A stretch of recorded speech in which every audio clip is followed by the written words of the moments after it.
Hi எல்லாருக்கும் வணக்கம். இன்றைக்கி சண்டே ஸ்பெஷல் சிக்கன் 2020 ரெஸ்டாரண்ட் ஸ்டைலில் எப்படி பண்ணலாங்கிறத வாங்க பார்க்கலாம். ஃபஸ்ட்டு சிக்கனை மேக்னேட் பண்ணி வைக்கணும். மேக்னேட் பண்ணுறதுக்கு நான் 3/4 கிலோ சிக்கன் எடுத்திருக்கேன். அது கூட உப்பு, லெமன் ஜூஸ், மஞ்சத்தூள், காஷ்மீரி ரெட் சில்லி பவுடர் இருந்தது, ஸோ அதை நான் யூஸ் பண்ணிக்கிட்டேன். அப்புறம் பெப்பர் பவுடர் இதெல்லாம் போட்டு நல்லா மிக்ஸ் பண்ணதுக்கு அப்புறமேட்டு கார்ன் பவுடர் போட்டு ஒரு மாதிரி ஸ்டிக்கி கன்சிஸ்டன்சிக்கு வரும். ஸோ அதுக்கு தகுந்த மாதிரி பசஞ்சிட்டு ஃபைனலி இஞ்சி பூண்டு பேஸ்ட்டு போட்டு நான் மிக்ஸ் பண்ணி ஒரு 1/2 hour to 1 hour வந்து ஃப்ரீசரில் வச்சுருக்கேன்.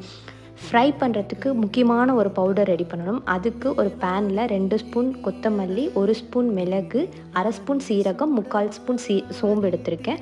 காரத்துக்கு ஏற்ற மாதிரி வரமிளகாய் எடுத்துட்டு ஒரு 2 minutes ட்ரை ரோஸ்ட் பண்ணி எடுத்துகிட்டு அதை வந்து பவுட்ரு பண்ணக்கூடாது, ஒரு மாதிரி கொரப்பு தன்மையில் அரைச்சி எடுத்துக்கணும்.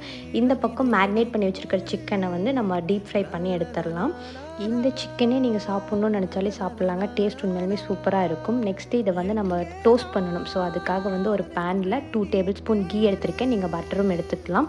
ஒரு 1/2 ஸ்பூன் வந்து இஞ்சி பூண்டு பேஸ்ட், நிறைய கருவேப்பிலை ஆட் பண்ணிவிட்டு 2 பச்சை மிளகாய், அப்புறம் நம்ம பொரித்து வச்ச சிக்கனையும் ஆட் பண்ணிவிட்டு நல்லா டோஸ்ட் பண்ணிங்கன்னா அந்த கீ ஸ்மெல்லோட இந்த சிக்கன் வாசனை சூப்பராக இருக்கும். அதுக்கப்புறமேட்டு இந்த பவுடரை ஆட் பண்ணிக்கலாம். வீட்டில் பண்ணுறதுனால நான் இந்த கடாயில் பண்ணியிருக்கேன். நீங்கள் உங்கள்கிட்ட வந்து அந்த ஃப்ரைட் ரைஸ் கடாய் இருந்துச்சுன்னா அதில் பண்ணலாங்க. உண்மையிலுமே டேஸ்ட் சூப்பராக இருக்கும். இந்த விலாகை லைக் பண்ணுங்கள். சிக்கன் லவ்வர்ஸ்க்கு மறக்காமல் ஷேர் பண்ணி விடுங்க. அண்ட் என்னோடய சேனலை சப்ஸ்கிரைப் பண்ணி எனக்கு சப்போர்ட் பண்ணுங்கள். தேங்க்யூ.